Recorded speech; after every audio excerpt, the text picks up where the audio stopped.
From the studios of Atlantic Television Network in Port Harcourt, this is ATN International News. First, the headlines. Uganda deploys 1,000 additional soldiers to Congo. Uganda begins Ebola vaccine trial after outbreak. UN forms panel to solve election impasse in Libya. 10 people killed in shooting at Sweden school. Thailand cuts power and other supplies to Myanmar. U.S. freezes funding for security tackling Haiti's gangs.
Four diplomatic and UN officials said that Uganda had deployed over 1,000 additional soldiers in East Congo during the past week, near a region where the Kinshasa government is fighting M23 rebels.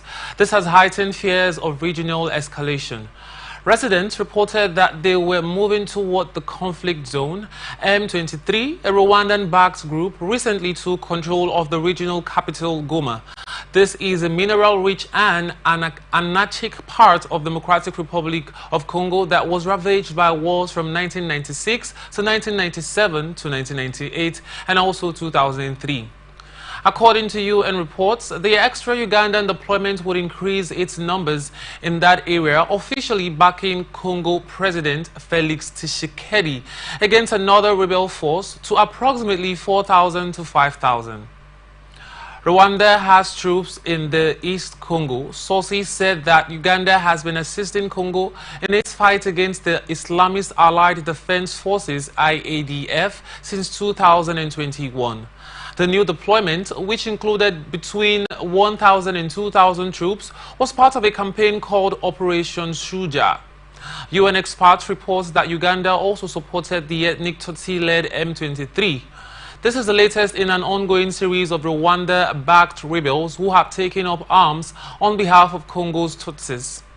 Since the weekend, residents in Butembo have reported seeing columns of Ugandan soldiers moving southwards towards the front line with the M23. The Ugandan Army spokesperson, Felix Kulayige, denied any major new deployments. He said that its forces have changed their posture to offensive defense without providing further details. When asked whether more troops were arriving, Congo's communications minister, Patrick Muyaya, didn't respond. However, he did stress that the Ugandan soldiers present in the region had the ADF as their priority. Combat against M23 soldiers and Rwandan soldiers is also possible. Uganda has launched a trial of a vaccine against the Sudan strain of the Ebola virus following an outbreak in the country that has killed one person and infected two others. The first patient, a 32-year-old male nurse, died last week. On Monday, the initial participant in the trial, who is currently in isolation, received a dose of the vaccine, which was developed by the International AIDS Vaccine Initiative, a global non-profit organization. There is currently no approved vaccine for the Sudan strain of Ebola. One does exist, however, for the Zaire strain, which has been prevalent in the past in the Democratic Republic of Congo. Symptoms of Ebola infection include fever, fatigue, muscle pain, headache, and sore throat, followed by vomiting, diarrhea, rash, and internal and external bleeding. It is transmitted through contact with infected bodily fluids and tissues. The Sudan Ebola virus is severe, killing at least 40% of those infected, according to the World Health Organization, WHO. Uganda is currently experiencing its sixth outbreak of the disease. 40 contacts of the first victim of this outbreak will be vaccinated in this phase of the rollout, jointly conducted with the Ugandan authorities and the WHO, World Health Organization, the UN agency said in a statement on Monday. Uganda's health ministry has confirmed 234 contacts as listed for monitoring. The World Health Organization is collaborating with Uganda's Ministry of Health, the Uganda Virus Research Institute, and the Makerere University Lung Institute to conduct the trial. Egyptian cabinet announcement on Tuesday revealed that Egypt's General Authority for Supply Commodities has signed a $700 million loan agreement with the Islamic Trade Finance Corporation to boost its efforts in food security. The loan is part of the ongoing cooperation between Egypt and the Saudi organization. This organization has played an important role in helping Egypt secure staple food such as wheat, as well as its energy supply. ITFC has also allocated an $8 million loan to the Egyptian General Petroleum Corporation in order to meet the energy needs for the country. The exact role of GASC is unclear. However, since the government decided last year to move strategic wheat procurement to Mustakabal Misr, a state entity created in 2022, market observers are concerned about the shift in responsibilities. Egypt is the largest wheat importer in the world. It relies heavily on imported grain to support its subsidized bread program, which feeds 70 million people. Egypt's strategic reserves of wheat have been reduced to just 4 months' worth, compared with 7 months in mid-2024. 6 people were killed and 38 wounded Tuesday when Sudan's Rapid Support Forces (RSF) shelled the Al-Noun hospital in Omdurman in Khartoum, the Sudanese Health Ministry said in a statement cited by the state news agency. 6 civilians were martyred and 38 others, including medical staff, were wounded in an artillery strike by the RSF on Al-Noun Hospital, the ministry said, adding that the medics immediately began treating the injured in the emergency department. The Sudanese Doctors Network, a non-governmental organization, also reported 6 deaths but 37 injuries, calling the RSF attack a deliberate strike on a medical facility in clear violation of international law. The group condemned what it described as a systematic assault on hospitals and medical workers, during warning that the attacks amount to deliberate killings of patients, caregivers, and volunteer medical staff. The RSF has not issued a response to the claims, and Sudan's foreign ministry accused the RSF on Saturday of killing more than 60 civilians in an artillery strike on the Sabrine market in Omdurman. The RSF denied responsibility, saying it had not targeted populated areas in the city.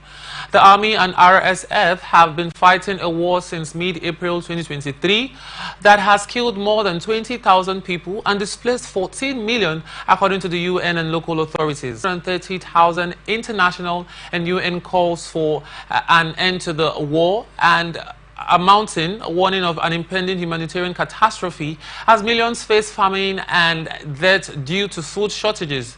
The conflict has spread to 13 of Sudan's 18 states.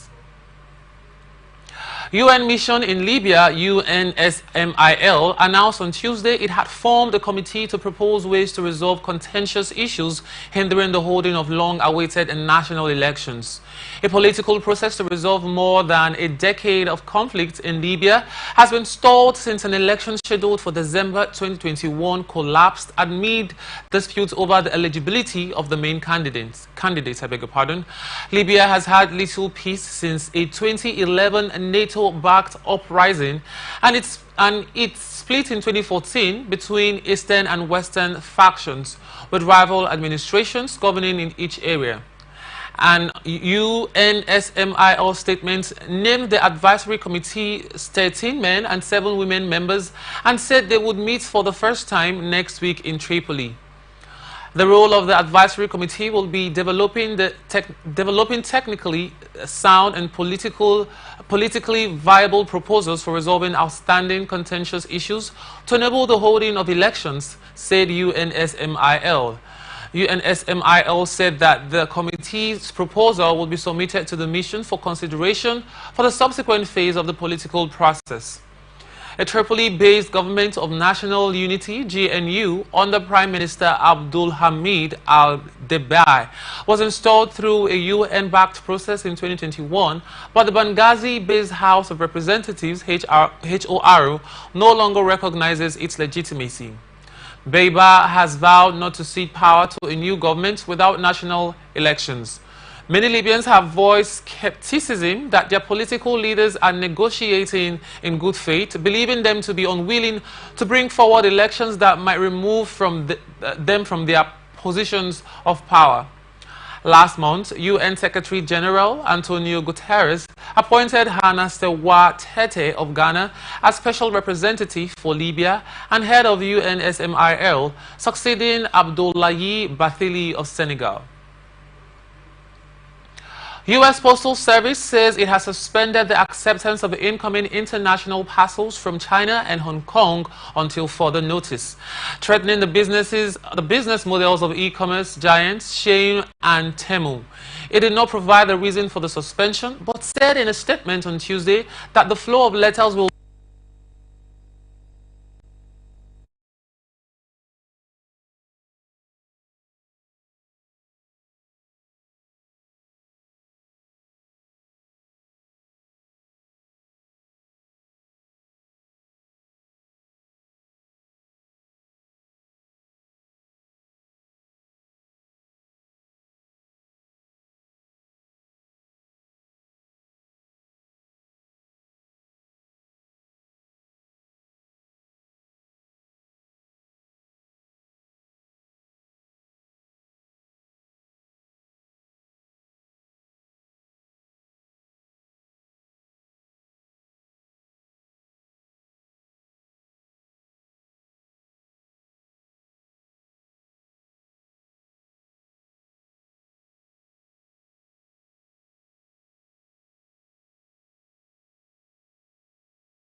Postal Service did not provide any additional information on the suspension when contacted by reporters. The announcement comes just days after U.S. President Donald Trump signed an executive order that terminated the de minimis exemption, a long-standing rule that allowed anyone, including exporters, to ship packages worth less than $800 to the United States without duties or needing to undergo inspections. It also follows the introduction of a broad-based 10% tariff on Chinese imports to the U.S., which took effect on Tuesday. Reporters have reached out to other international delivery companies, DHL and FedEx, for comment. The new rule is likely to affect e-commerce sites like Shein and Temu, which have built their gargantuan business models around this exemption. The relaxed restrictions and tax exemptions on cheap products have allowed more than 1 billion packages to pour into the U.S. at low prices for consumers looking for deals on clothing to household goods. On Tuesday, Trump indicated he was in no rush to speak with Chinese leader Xi Jinping to diffuse growing trade tensions, despite saying a day before that the two leaders could speak in the next 24 hours. While it is unclear whether the de minimis suspension was related to the executive order, experts have told reporters the delivery of international parcels into the U.S. would be slowed down if every package must be examined. Fund was strengthened and capitalized with more than 100 billion pesos, approximately $4.87 billion, while the government will continue to look for ways to in the financial markets, said the ministry. More than $13 million in the U.S. funding for an international security force helping fight armed gangs in Haiti has been frozen under President Donald Trump's 90-day pause on foreign aid. The United Nations said this on Tuesday. Powerful gangs, armed with weapons, largely trafficked from the United States, have united in the Caribbean country's capital, Port-au-Prince, under a common alliance and now control most of the city and are expanding to nearby areas. The International Security Mission, while approved by the UN Security Council, is not a United Nations operation and currently relies on voluntary contributions. The mission has so far made little progress toward helping Haiti restore order. Guatemala and Belize, more than $110 million has been paid into a UN trust fund for stop work order on their contribution. Just hours after taking office on January 20th, Trump ordered a 90-day pause so foreign aid contributions could be reviewed down the U.S. Agency for International Development in what would be a dramatic overhaul of how the world's largest single donor allocates foreign assistance. United States President Donald Trump has said the U.S. will be claimed could turn the enclave into the Riviera of the Middle East. In a shock announcement upending decades of U.S. policy towards the Israeli-Palestinian conflict, Trump said on Tuesday that his administration will spearhead development in the enclave to supply unlimited numbers of jobs and housing for the people of the area. The U.S. will take over the Gaza Strip and we will do a job with it too. We will own it, Trump said at the White House after talks with Israeli Prime Minister Benjamin Netanyahu, adding that his administration would take responsibility for clearing destroyed buildings and dismantling dangerous unexploded bombs and other weapons. Local politician has said she reported Donald Trump Jr., the eldest son of President Donald Trump, to Italian police and to the Italian parliament as she accused him with our grandfather who taught us that nothing should ever be taken for granted or wasted. They said they had always hunted in accordance with local laws and regulations and said all meat was donated to local villagers who were incredibly grateful. Thousands of Americans who work for the U.S. Agency for International Development around the world will be placed on leave by Friday night, and those overseas ordered to return to the U.S. within weeks, according to a notice from the Trump administration. The internal agency announcement sent late Tuesday is the latest strike against USAID, the main U.S. government agency responsible for foreign humanitarian aid. President Donald Trump and his allies, including tech mogul Elon Musk, appear determined to shrink the agency and possibly subsume it into the State Department, despite protests by Democrats who say such drastic changes require congressional approval. Earlier Tuesday, officials said most Washington-based USAID staff would be placed on paid administrative leave by the end of the day. Dealing with overseas staff is trickier, not least because it involves bringing home numerous people who will need to uproot their families. The agency said those staffers will be given roughly a month to return to the U.S. and that it would arrange and pay for return travel. The notice said there will be exceptions to who is put on leave, including designated personnel responsible for mission-critical functions, core leadership, and specially designated programs. It also said the administration will consider allowing travel extensions based on factors such as personal or family hardship. One person has died and 5 others were wounded in a shooting on Tuesday night at a cosmetic warehouse in Ohio, officials said. The victims have been transported to hospitals and the suspect is no longer believed to be at the building, said Josh Poland, a spokesperson for the city of New Albany. New Albany Police Chief Greg Jones described the shooting just before 11 p.m. as a targeted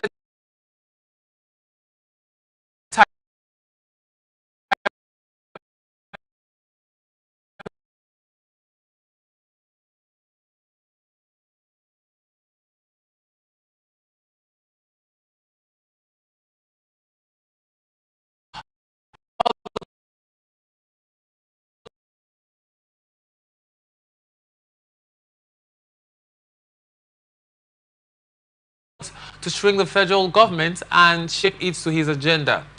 The offer, which tells federal employees that they can quit their jobs and receive roughly 8 months of pay and benefits, had up until Tuesday not been made available to most national security roles in an apparent cognizance of their critical function to the security of the nation. The spokesperson said that the move is part of Ratcliffe's effort to ensure the CIA workforce is responsive to the administration's national security priorities, and that is part of a holistic strategy to infuse the agency with renewed energy. Still, even as the order was sent to the entire workforce at the agency, it was not immediately clear whether all would be allowed to take it. Some specific occupations and areas of expertise appear likely to be restricted, one of the sources familiar with the offer said, suggesting that the effort is far less sweeping than in civil service agencies that are not considered to be doing national security work. There's also a caveat for Ratcliffe to retain flexibility to work through the timing of officer departures in critical areas, according to another source familiar with the matter. Police say around 10 people have been killed in a shooting at an education center in central Sweden, including the suspected gunman. Prime Minister of Kristersson described Tuesday's attack at Risbäckska School in Örebro, west of the capital city of Stockholm, as the worst mass shooting in Swedish history. Police said they believe the male perpetrator to be among the dead and that he was not previously known to them. There was no immediately identifiable motive and he was believed to be acting alone, they said. Police earlier warned the death toll could continue to rise as several people had been injured. A number of the injured have been taken to hospital, with at least 4 people undergoing operations. Police initially said 5 people had been shot and the incident was being investigated as an attempted murder, arson and an aggraved weapons offense. Local media later began reporting that several people had died before police said around 10 people had been killed, but they could not be more specific about the number of fatalities. They also confirmed there did not appear to be a terror motive behind the attack. Police heard reports of a shooting taking place at Rees-Beska School, an adult education center, at 12:33 local time. The facility sits on a campus that is home to other schools. These centers are attended primarily by people who have not finished primary or secondary school. Spanish ministers agreed on Tuesday to cut the legal working week to 37.5 hours with no change in salary, forging ahead with one of the coalition government's flagship measures, despite opposition from employers' associations. During its weekly meeting, the cabinet approved the reduction from 40 hours currently in an executive decree penned by Labour Minister Yolanda Diaz, who leads the hard-left party Soma.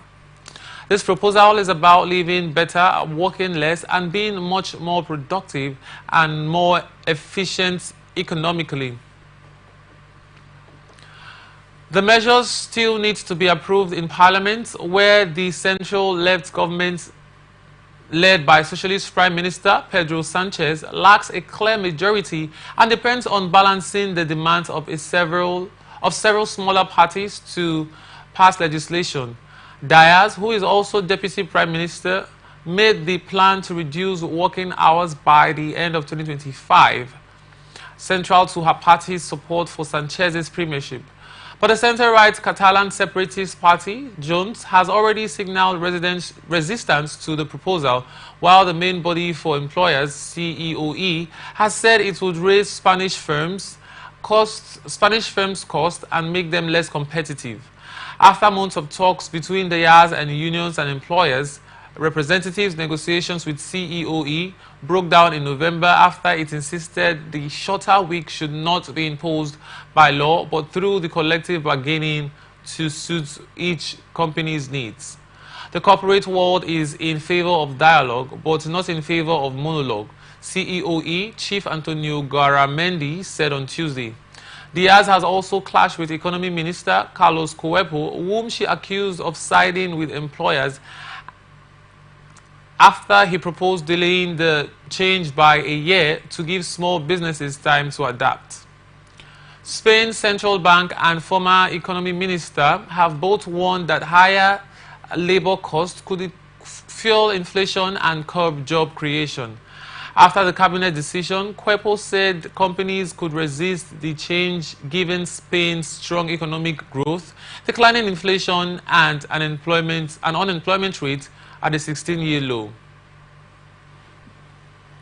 Ukrainian drone attack sparked a fire at an oil depot in Russia's Krasnodar region, the area's governor said on Wednesday. The fire, which was later put on, happened in the village of Novominskaya. Governor Veniamin Kondravis said debris from a destroyed drone caused the fire and that there were no injuries. Russia's defense ministry said on Wednesday it shot down 2 Ukrainian drones over the Kursk region and two more drones over Belgorod, both of which border Ukraine. Officials in Kursk reported damage to a building, but no casualties has been found. Ukraine's military said Wednesday it shot down 57 of the 107 drones that Russian forces launched in overnight attacks. The intercepts took place over the Cherkasy, Chernihiv, Kharkiv, Kameninsky, Sumy, and Zhytomyr regions.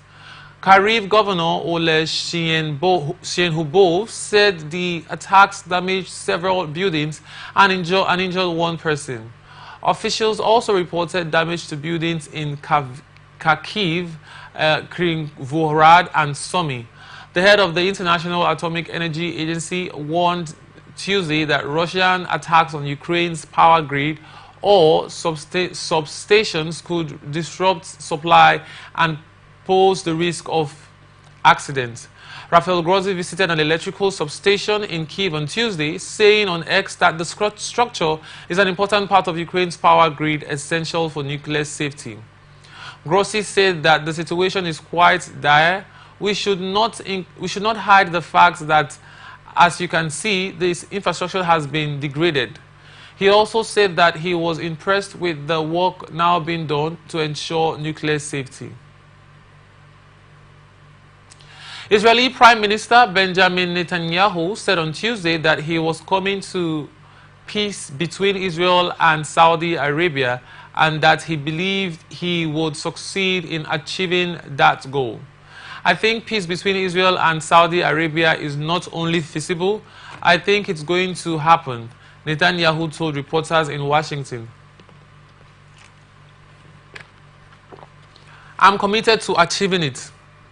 I know the president, Donald Trump, is committed to achieving it, and I think the Saudi leadership is interested to achieve it, so we'll give it a good shot, and I think we'll succeed, he said. China announced retaliatory tariffs on select American imports and an antitrust investigation into Google on Tuesday, just minutes after a sweeping levy on Chinese products imposed by U.S. President Donald Trump took effect. American tariffs on imports from Canada and Mexico were also set to go into effect Tuesday before Trump agreed to a 30-day pause as the two countries acted to address his concerns about border security and drug trafficking. Trump planned to talk with Chinese President Xi Jinping in the coming days as it is scheduled and will happen very soon. White House President Secretary Caroline Leavitt said on Tuesday, "This isn't the first round for tit-for-tat actions between the two countries. China and the U.S. engaged in an escalating trade war in 2018 when Trump repeatedly raised tariffs on Chinese goods and China responded each time. The Time analyst said China must better prepared, announcing a slew of measures that go beyond tariffs and cuts across different sectors of the U.S. economy. The government is also more wary of upsetting its own fragile and heavily trade-independent economy.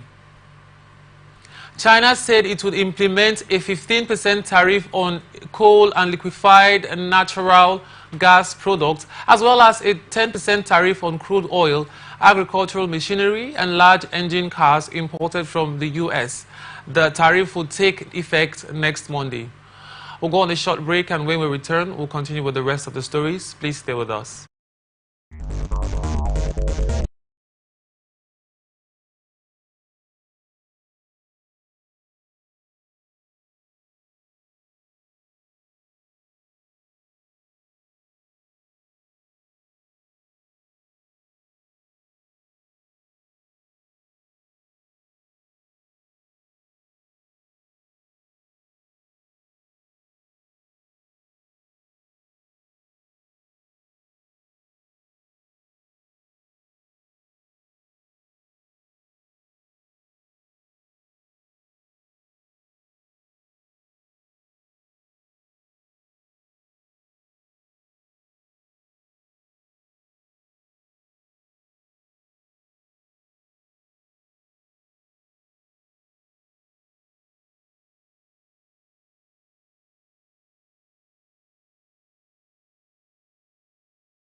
Philippine Vice President Sara Duterte was impeached by the House of Representatives Wednesday after more than the required number of legislators, many of them allies of the president, with whom she has had a bitter political feud, signed a petition to remove her from office.